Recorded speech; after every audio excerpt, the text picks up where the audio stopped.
quelques soucis avec notre messagerie ce matin, des problèmes de connexion.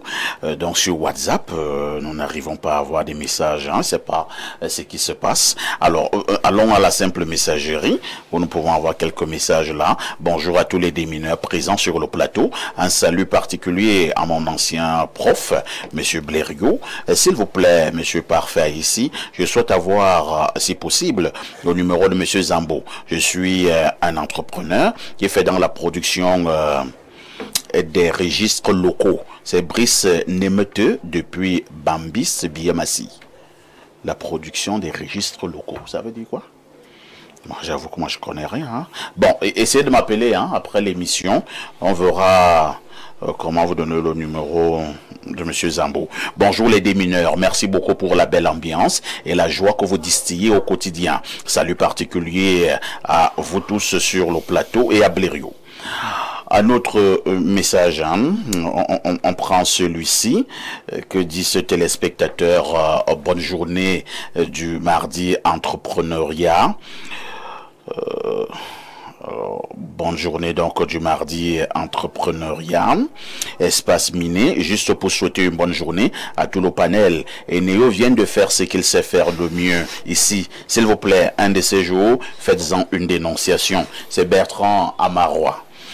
Ouais, nous faisons même les dénonciations, mais nous avons l'impression que Eneo dit même que... Non, c'est en train de changer. L'État vient de racheter, on vous a dit 51% des parts. On espère que la renationalisation de Néo va changer quelque chose. Alors, quelqu'un parle à Claudia ici, malheureusement. La petite Claudia est déjà partie.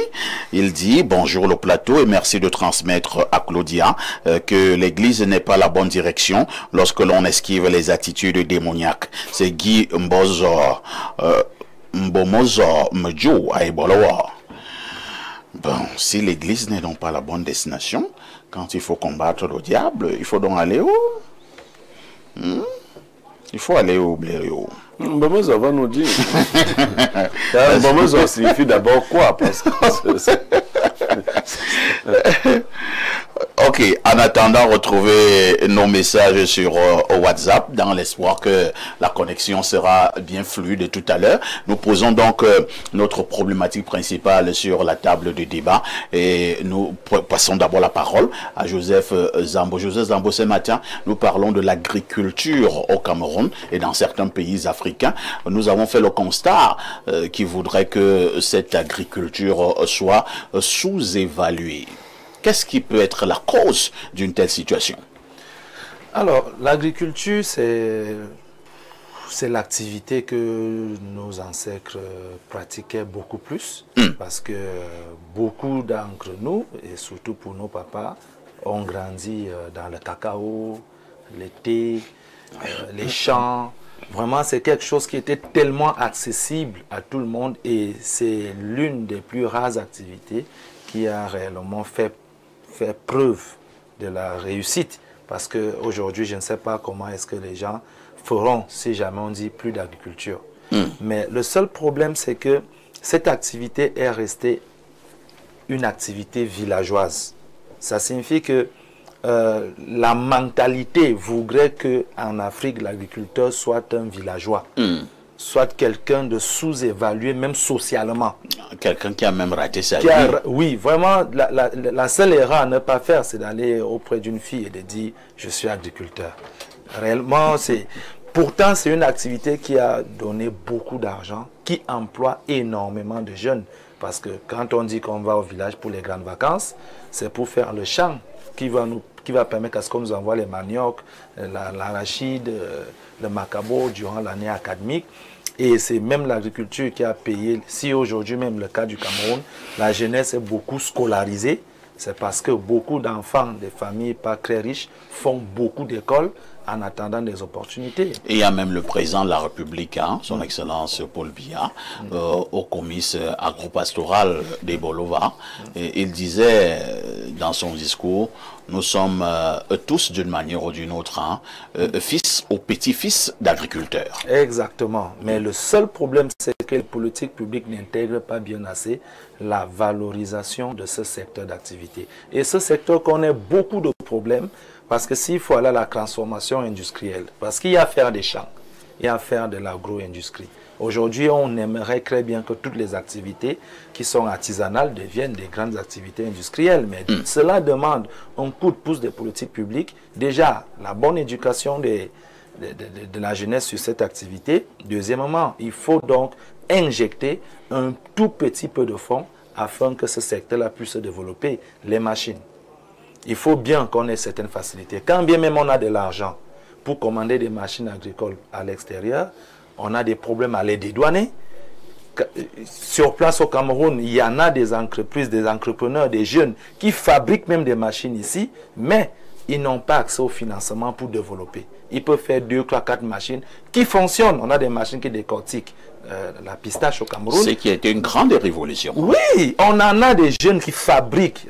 On a ça, il y a Yaoundé, Bolova, Douala. Mais sauf qu'il ne peut que faire 5, 10, 8 machines, c'est tout. Mais comment ces machines vont pouvoir servir? On ne passe pas à l'étape industrielle. Ce n'est pas possible pour lui seul de passer à l'étape industrielle. Il a déjà la matière, il sait fabriquer. Il peut utiliser recycler les objets, mais pour que ce soit industrialisé, il faut que l'État essaie de subventionner parce qu'il faut que la banque donne de l'argent, mais la banque, il faut des garanties et c'est l'État qui doit être une garantie pour cette jeunesse entreprenante pour que certaines choses puissent évoluer dans la fabrication des machines agricoles. Donc la problématique ici, c'est que l'agriculture au Cameroun et en Afrique, on se dit c'est une activité des personnes pauvres. Ça reste de l'artisanat, ça reste une activité des démunis. Deuxièmement, lorsqu'elle veut se relever, on n'a pas l'apport des politiques publiques. Merci Joseph Zambo pour ce décor qui a été planté. On passe la parole à Ibrahim. Ibrahim, nous parlons d'un secteur très important au niveau des pays, au niveau des États. Pour le Cameroun, il est d'ailleurs encore plus important. Le président de la République, dans plusieurs de ses discours, est revenu sur la revalorisation du secteur agricole au Cameroun. Alors, quand vous observez de plus près, avez-vous l'impression que ces discours du chef de l'État est passé? Est-ce qu'il est appliqué? C'est peut-être la question qu'il faudrait poser, parce que les statistiques ne nous montrent pas que le discours du chef de l'État a été suffisamment pris en considération. Déjà, il y avait un sommet des chefs d'État africains qui a eu lieu à Malabo en 2016-2017, où ils ont tous pris l'engagement d'investir au moins 10% du budget dans les activités d'ordre agricole. Mais actuellement, en Afrique, on est toujours à 3% du budget qui est investi dans l'activité agricole. Donc, est-ce qu'on a véritablement une réelle politique, une réelle booster les choses? Je ne sais pas. Vous voyez, lorsque vous étudiez, vous prenez les études qui ont été faites en 2023. Ils vont vous dire qu'en réalité, aujourd'hui, la contribution du secteur agricole permet de nourrir entre 35 et 40% des Africains. Il y a 10 ans de cela, c'était entre 60 et 80% des Africains que ça permettait de nourrir. Ils vont justifier ça par le fait qu'il y a eu la diversification de l'économie en Afrique. C'est-à-dire que maintenant, on vend, il y a les secteurs tertiaires, on vend plein de choses. Donc du coup, la nation africaine ne vit pas que maintenant, plus que de la nourriture. Sauf que le bémol parfait ici, c'est que chaque année, l'Afrique dépense 56 milliards de dollars pour importer des produits alimentaires qu'on peut produire localement. Ça, c'est la réalité. Et donc, si finalement on pouvait justifier le fait que non, le taux de personnes que l'agriculture gère a baissé par le fait qu'il y a des économies tertiaires et diversifiées qui sont arrivées, pourquoi est-ce qu'on continue à faire sortir de l'argent à un montant pareil? C'est près de 37 291 000 milliards de francs CFA qu'on investit par an pour régler ce problème-là. Il y a donc une réelle volonté. Lorsque vous voyez en termes d'accompagnement de la dynamique agricole, l'accompagnement des acteurs agricoles, vous êtes dans d'autres pays, on prend le cas des céréales. Sur 1 hectare produit en termes de céréales, en Afrique on a à peine, et là on a tué 1,5 tonnes de production de rentabilité. Vous allez en Asie, c'est minimum 3 tonnes qui sont produites en 1 hectare. Lorsque vous regardez le système d'irrigation qui sont installés dans les autres pays, et ce n'est pas que le cas du Cameroun, parce qu'on parle ici de la question d'évoluer en Afrique, c'est tous les pays subsahariens, on parle de près de 34 à 35 États, qui ont la même difficulté. Il y a des véritables problèmes au niveau de l'irrigation, il y a le fait que même les banques ne veulent pas financer les agriculteurs. En entrée de jeu, monsieur Edanga nous disait qu'il a investi dans l'activité à court terme. Pourquoi? Parce qu'aujourd'hui, lorsque vous allez voir un banquier pour lui dire s'il te plaît, je veux investir, il faut que tu me prennes de l'argent pour acheter un tracteur. Un tracteur, il va récupérer son retour sur investissement après combien d'années? 5 ans. Ils ne sont pas trop partants. C'est pour ça qu'aujourd'hui même, l'État devrait penser à participer à la gage, à la garantie des prêts bancaires lorsqu'on veut accompagner des agriculteurs à long terme. Il n'y a pas de véritable politique de mécanisation des choses. On est toujours parfois ici, ça c'est les études de 2025, hein, des données que j'ai consultées entre 2020 et 2025, on est toujours en Afrique dans un contexte où on fait l'agriculture 80% avec la roue. 80% c'est la roue, 5% c'est les machines, les tracteurs, etc. 15% c'est les chèvres, les bœufs, les ânes qui tirent et qui essaient d'arranger les choses. On ne va pas industrialiser les choses comme ça. On ne peut pas bâtir la nation en négligeant les gens qui nous nourrissent. Très bien. Merci Ibrahim. On ne peut pas bâtir la nation en négligeant les gens qui nous nourrissent. Alors, je pense que la connexion est en train de redevenir gentille. Je vous amène d'abord au 242, c'est le Congo-Brazzaville. Que dit le téléspectateur? Bonjour, parfait. Oui, j'ai aussi connu ce cousin, commissaire de police principal, paix à son âme. Donc, il est d'accord avec le témoignage que faisait M. Edanga tout à l'heure. Hein. On prend cette autre préoccupation. Bonjour, perfecto et félicitations à Blériot. Oh là là. Alors, on va retrouver ce message. Hein. Bonjour, perfecto et félicitations à Blériot. À 61 ans, c'est l'âge de la retraite. Et quand il travaillait, il n'avait pas assez de temps pour... mais maintenant, l'homme a tout son temps. La femme doit jouir de l'amour, de l'envie de son mari. À un certain moment, le calme régnera.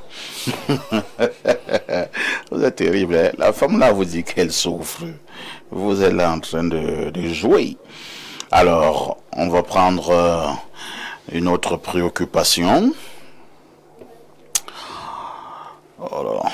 Petit souci vraiment ce matin. Monsieur Edanga, vous qui avez investi dans le domaine de l'agriculture, vous avez parlé tout à l'heure d'entre-deux-jeux que vous étiez dans la culture du tournesol.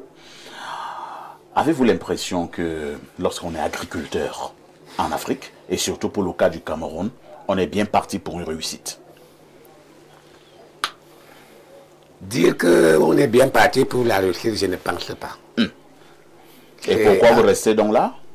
Justement pour donner un exemple d'échec à notre jeunesse, de prendre courage à deux mains, quelles que soient les difficultés.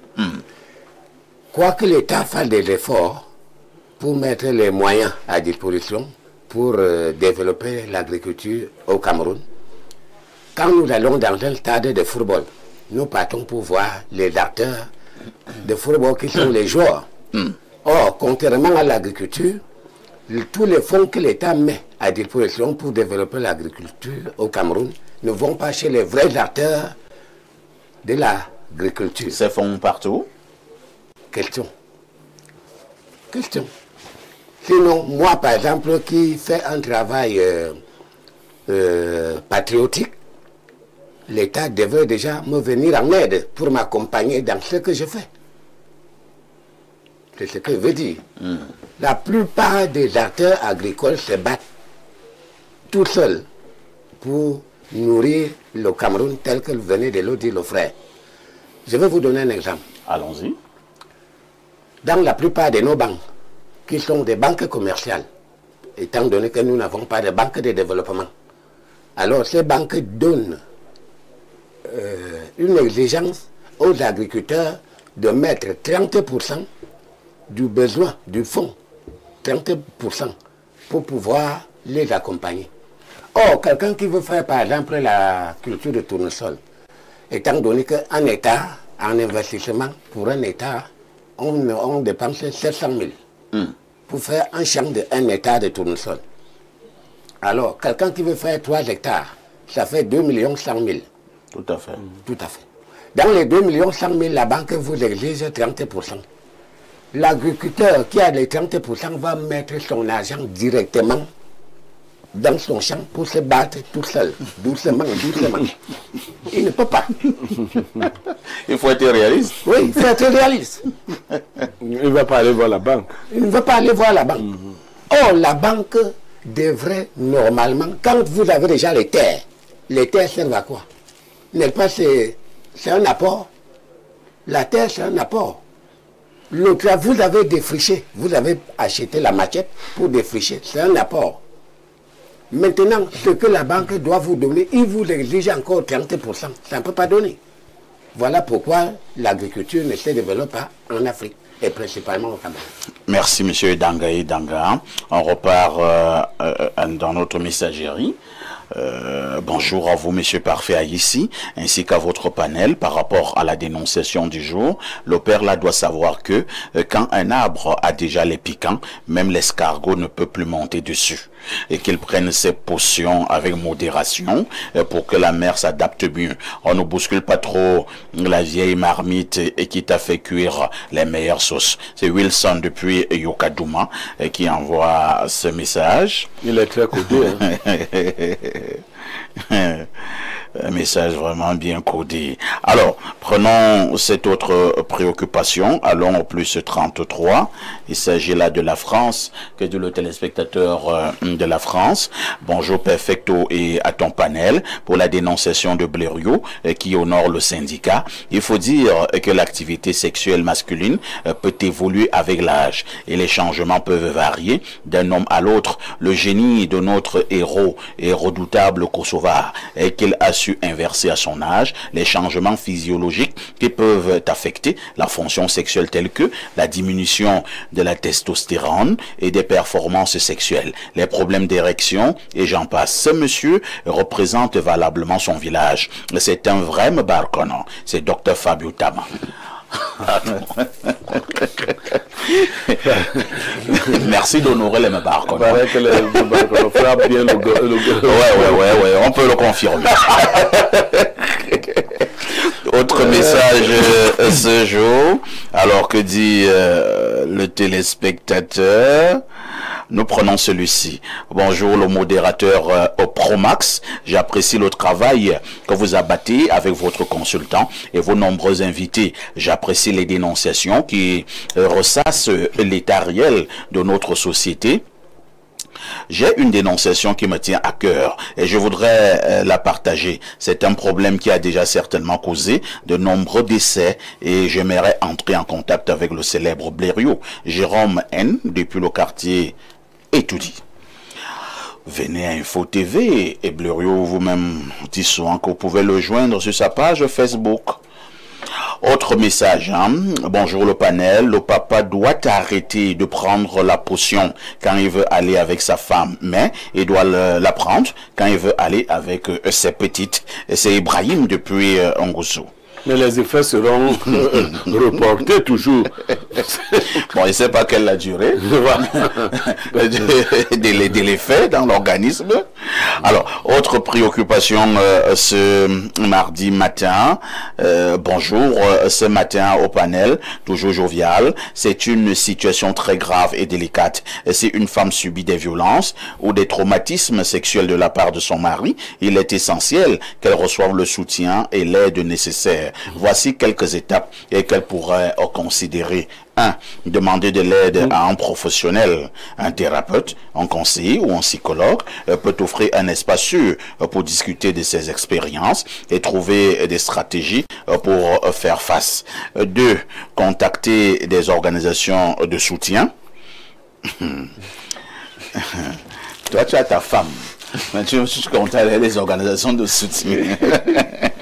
Il existe des associations et des lignes d'écoute spécialisées dans l'aide aux victimes de violences domestiques et sexuelles. Elles peuvent vous fournir des conseils, un soutien émotionnel et des ressources locales. 3. Considérer des mesures de protection. 4. Parler à des proches de confiance. 5. Considérer des actions légales. Merci, hein? Le message est long. Nous l'avons tout simplement condensé. Alors, on prend prenons 2 ou 3 dernières préoccupations. Hein. Les gens sont très intéressés par cette dénonciation de ce matin. Je ne sais trop pourquoi.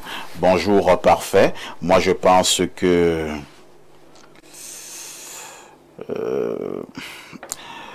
Bonjour parfait, moi je pense que le père est en train de tester ses produits.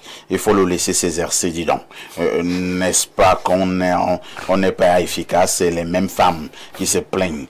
C'est Saïd Barka depuis Garoua. Saïd doit avoir des comptes à régler. Hein. Parce que il y a des dénonciations ici, beaucoup se reconnaissent. Hein. Ils viennent déverser leur colère. Alors, Alain Douk, l'agriculture en Afrique et plus précisément au Cameroun est-elle sous-évoluée? Totalement sous-évoluée, et je donne les statistiques. Ça tombe bien, nous sommes à mardi entrepreneuriat et vous allez voir que nous l'avons dit souvent ici, le tissu productif camerounais est constitué à 99,8% de PME. Alors, sur les 99,8%, on a 84,2% qui sont dans le secteur tertiaire, c'est-à-dire les services, le numérique, etc. On a 15,63% qui sont dans l'industrie proprement dite.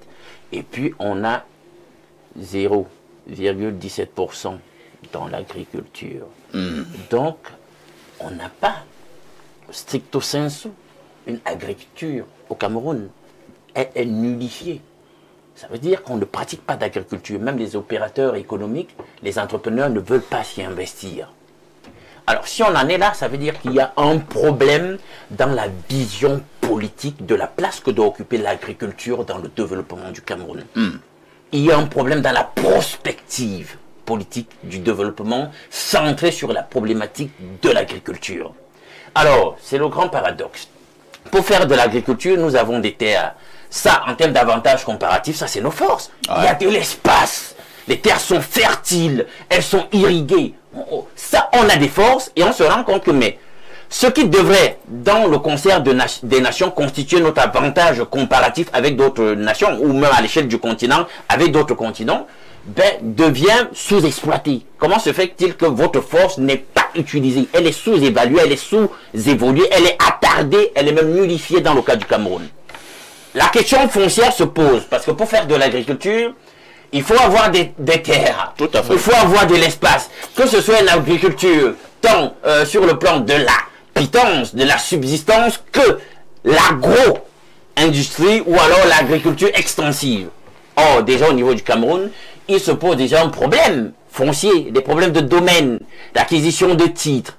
Parfois, même pour des grands projets agraires, quand l'État cède un domaine à une entité, une firme venant même de l'extérieur ou même en endogène, vous allez vous rendre compte que les populations, la plupart du temps, ne sont pas vraiment associées au projet. Vous n'allez pas délester, amputer les gens de leur terre, vous ne les associez pas réellement au projet et vous attendez que le projet agraire en question soit un succès.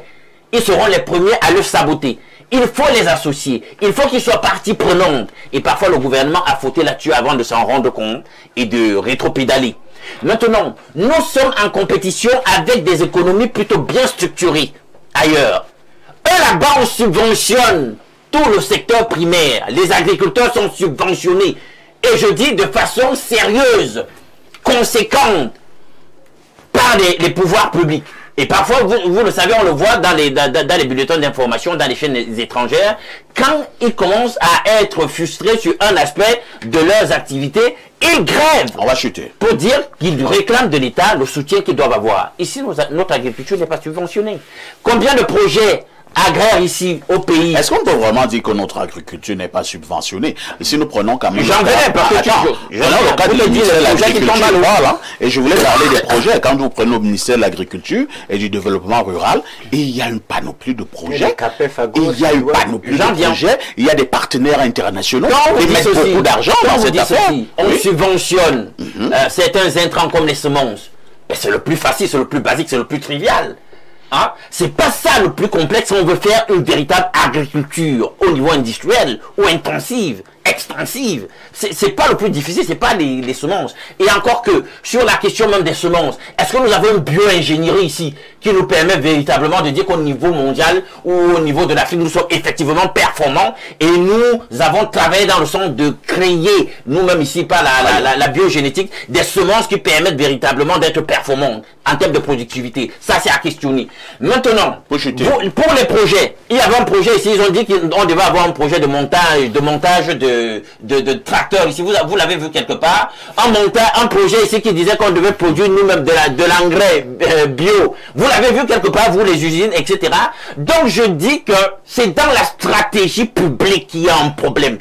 L'État doit prendre à bras le corps le problème et implémenter des bonnes politiques qu'il faut contrôler et veiller à ce que les politiques en question soient appliquées avec des mesures de rétorsion, de coercition.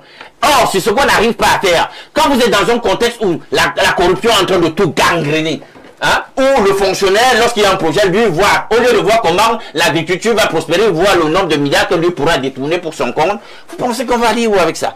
Voilà le grand problème. Merci Alain Douk.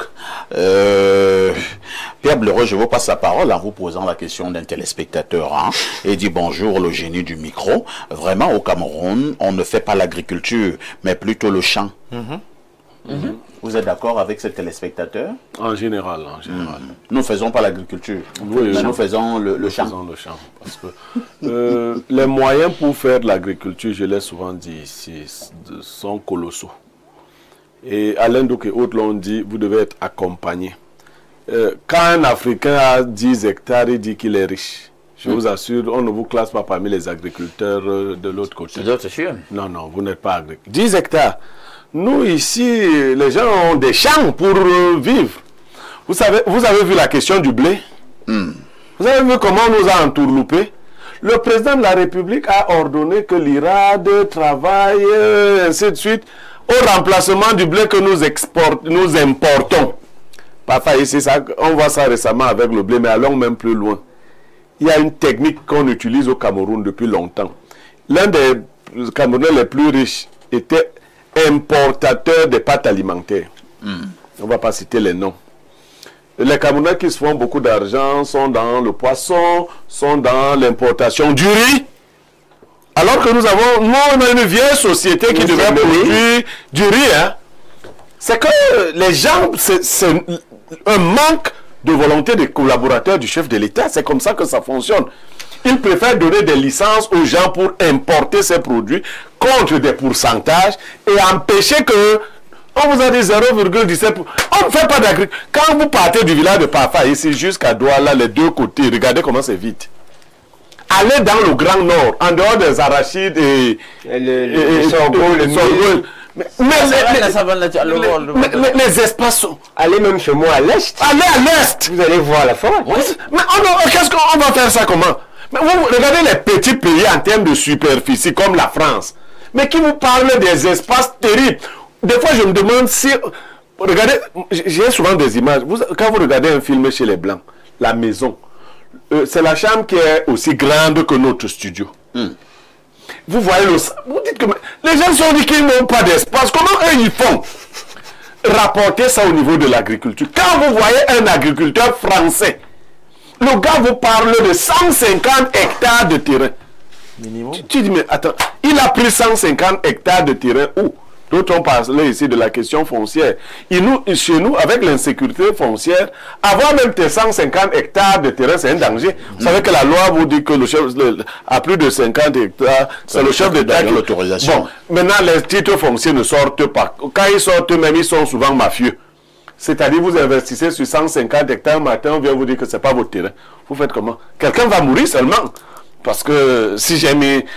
Donc, l'argent qui doit accompagner la vraie agriculture ne peut pas venir d'une poche d'un individu. Ouais. C'est des systèmes d'accompagnement.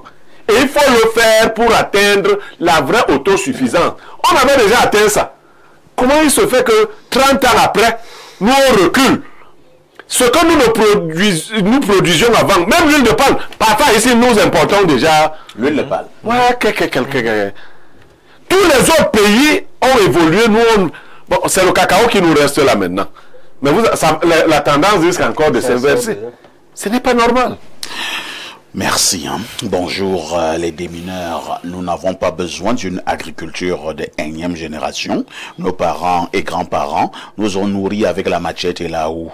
Je pense que le diagnostic est mal posé. Il s'agit de convertir le type d'agriculture et qui nourrit son homme en réduisant la pénibilité du travail qui en dérive. L'hyper-évolution de l'agriculture ne contribue en rien à nourrir le Camerounais. C'est Xavier de Bomono qui dit cela. Qu'est-ce qu'il raconte? Quel mauvais comme ça. Vous êtes d'accord avec Xavier? Il ne pense pas macroéconomie. C'est pas possible. Qu'est-ce qu'il raconte? Il dit que nos parents nous ont nourris avec la machette et la houe. Est-ce que le but c'est de nourrir seulement les Camerounais? Voilà le marché que nous avons. Est-ce que le but c'est vous voyez, c'est en fait ça le problème, la vision qu'on a sur l'agriculture. On a regardé l'activité, et même le gouvernement, c'est pour manger. C'est pas un marché économique, c'est pour manger. Ceux qui produisent le riz, les Thaïlandais, qui vous envoient les tonnes de riz ici. Ils ont vous dites que vous voulez faire de l'impôt. Bonjour.